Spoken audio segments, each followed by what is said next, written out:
रमज़ानों के लिए ये कबाब आप सहरी में बनाकर फ्रीज़ करें। एक बार बनाएं और पूरा रमज़ान आसानी से खाएं। सहरी में ये कबाब पराठों के साथ बहुत ही लजीज लगते हैं। बिस्मिल्लाहिर्रहमानिर्रहीम। अस्सलामु अलैकुम। Welcome to my channel. मैं हूं शेफ़ ज़ाहिदा। आप देख रहे हैं मेरा YouTube channel recipe by me. आप सबको मेरे चैनल रेसिपी बाय मी में वेलकम है। आज मैं आप लोगों के लिए लेकर आई हूं बहुत ही स्पेशल आसानी से बनने वाले शामी कबाब की रेसिपी। शामी कबाब बनाना बिल्कुल मुश्किल नहीं है, लेकिन इसको टूटने से किस तरह से बचाना है और इसका मसाला किस तरह से मज़ेदार सा बनाना है और ये रेशेदार कैसे बनेंगे और खाने में बिल्कुल परफेक्ट कैसे होंगे, आज मैं इस सारी चीज़ें आप लोग के साथ इस रेसिपी में शेयर करने वाली हूँ। तो आइए रेसिपी बनाना स्टार्ट करते हैं। इसे बनाने के लिए यहाँ पे मैंने 2 कप चने की दाल ली है, जिसे मैंने अच्छे से वॉश कर लिया है। इसे 2 से 3 दफ़ा पानी से निकालने के बाद 2 घंटे के लिए मैं इसे भिगो दूंगी। यहाँ पे 3 घंटे हो चुके हैं और दाल हमारी 3 गुना फूल चुकी है। फिर एक खाली कढ़ाई में हम इस दाल को ऐड कर देंगे। फिर इसके बाद यहाँ पे मैंने चिकन का गोश्त लिया है ½ kg, जिसे मैंने अच्छे से पहले से वॉश करके रख लिया है।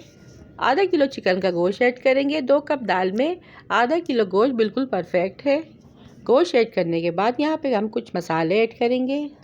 10 से 12 साबुत मिर्चें, 1 टेबल स्पून कुटी लाल मिर्च, 2 टेबल स्पून कुटा हुआ धनिया, 1 टेबल स्पून जीरा, ये सारे मसाले ऐड कर देंगे। एक बड़ी प्याज को मैंने छोटे टुकड़ों में कट कर लिया है, वो ऐड करेंगे। ½ टीस्पून मैं इसमें अजवाइन ऐड करूँगी। 2 टेबल स्पून इसमें मैं नमक ऐड करूँगी। 1 गिलास पानी ऐड करूँगी, अच्छे से मिक्स करूँगी। यहाँ पे मैं 1 गिलास पानी ऐड कर रही हूँ। अगर हमें कम लगेगा तो हम बाद में इसमें और ऐड कर देंगे। अच्छे से मिक्स करने के बाद एक आलू को मैंने पीसेस में काट लिया है, वो ऐड कर दूंगी। 2 टेबल स्पून अदरक लहसुन का पेस्ट ऐड करेंगे। 3 से 4 साबुत हरी मिर्चें ऐड करेंगे। फिर दोबारा से 1 गिलास पानी ऐड करेंगे और मिक्स करने के बाद इसे ढककर चिकन और दाल गल जाने तक पकाएंगे। चूल्हे का फ्लेम यहाँ पे हमें मीडियम रखना है। 20 से 25 मिनट हो गए थे। दाल देखें यहाँ पर हमारी अच्छे से गल चुकी है और चिकन भी तकरीबन गल चुका है। फिर इसी दौरान हम सारी चिकन की बोटियों को अलग कर लेंगे और हाथ की मदद से इसका रेशा अलग कर लेंगे। अब ये चने की दाल का मिक्सचर था। दाल घुटने से अच्छी तरह से घोट लूँगी या फिर हैंड ब्लेंडर से इसे अच्छे से मैश कर लूँगी।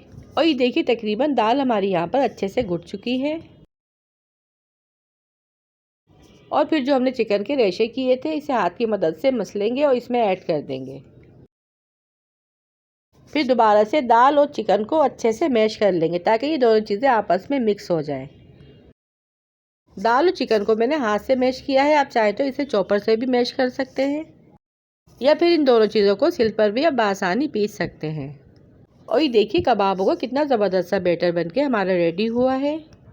अब कबाब के बैटर को हम एक थाल में निकाल लेंगे ताकि ये अच्छे से ठंडा हो जाए। ऊपर से बारीक कटा हुआ हरा धनिया पुदीना ऐड करेंगे।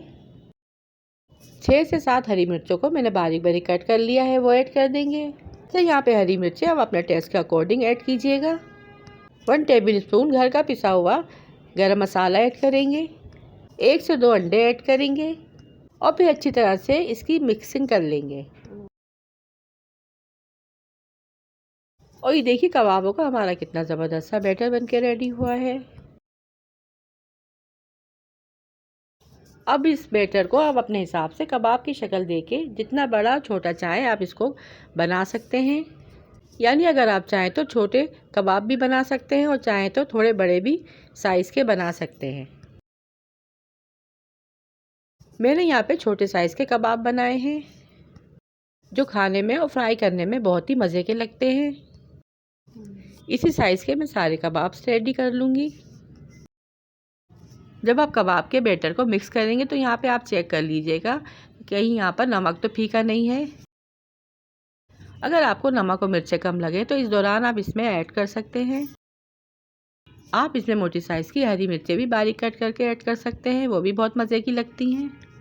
सबसे पहले गैस पर एक पैन रखेंगे, उसमें घी या ऑयल ऐड करेंगे। फिर यहाँ पर मैंने 2 अंडों को अच्छे से फेंट लिया है। कबाबों को अंडे में अच्छे से डिप करेंगे और फिर ऑयल में ऐड कर देंगे। चूल्हे का फ्लेम यहाँ पे हमें हाई नहीं रखना है बल्कि मीडियम रखना है। हाई रखने से आपके कबाब जल सकते हैं। इसी तरह से हम सारे कबाब अंडे में डिप कर करके ऐड कर देंगे। जितने कबाब आए हम ऐड करेंगे, बाकी के हम बाद में ऐड करेंगे। 1 मिनट तक कबाबों को ऑयल में ऐसे ही पड़ा रहने देंगे। फिर इसके बाद जब इसकी साइड चेंज कर देंगे तो उस साइड से जब ये अच्छे से फ्राई हो जाएंगे तो अब इसको हम उलट पुलट कर देंगे। दोनों साइड से जब इसमें गोल्डन सा कलर आ जाए और ये क्रिस्पी से हो जाए तो इसे हम प्लेट में निकाल लेंगे। और ये देखिए कितने खुशबूदार और शानदार शामी कबाब बनके हमारे रेडी हुए हैं।